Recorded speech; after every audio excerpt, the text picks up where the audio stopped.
Bible గ్రంథంలో గలతీయులకు రాసినటువంటి పత్రిక 5వ అధ్యాయం మనం చూస్తే ఏం మార్చడానికి వచ్చాడు, ఏం మారిస్తే దీవిస్తాడు అనేటువంటి మాటలు అక్కడ జ్ఞాపకం చేస్తున్నాడు.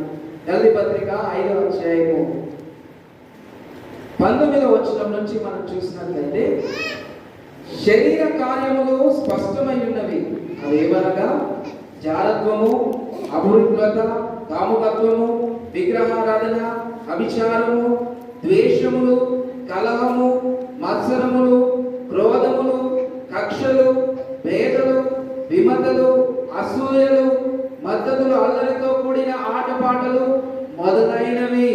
వీటన్నింటిని గురించి నేను మునుపు చెప్పితిని, ఇట్టి వాటిని చేయువాడు దేవుడి రాజ్యము స్వతంత్రించుకొనరని మీతో స్పష్టముగా చెప్తున్నాను.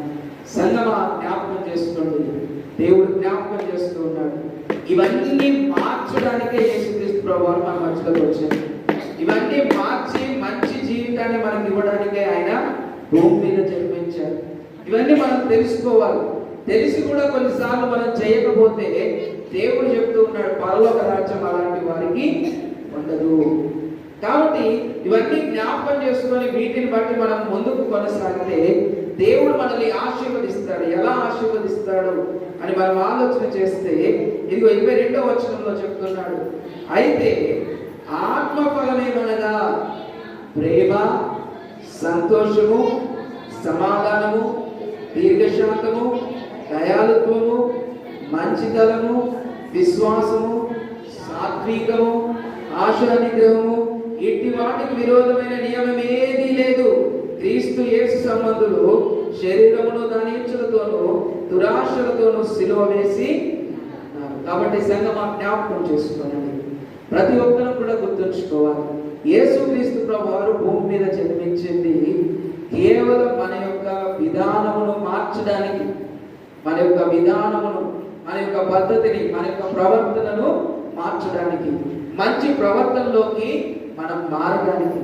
ఆ విధంగా మారితే ఇదిగో మిమ్మును నేను ఆశీర్వదిస్తానని యేసుక్రీస్తు ప్రభువారు వాగ్దానం చేస్తూ ఉన్నాడు. కాబట్టి ఈ క్రిస్మస్ దినాల్లో దేవుడి వాగ్దానాన్ని జ్ఞాపకం చేసుకుంటూ, ఆయన ఎందుకు పుట్టాడు జ్ఞాపకం చేసుకుంటూ మన జీవితాన్ని మనం ముందుకు కొనసాగించుకోవాలి. అటువంటి జీవితం ఇదిగో ఈరోజు క్రిస్మస్ జరుపుకుంటున్న మన సంఘం, బాప్టిస్ట్ సంఘ స్త్రీల సమాజం వారు, అలాగే సంఘంలో ఈ పండుగలో ఏకీభవించిన పురుషులైన వారందరూ కూడా యేసుక్రీస్తు ప్రభువారు చెప్పిన విధంగా ఉండి ఆయన ఆశీర్వాద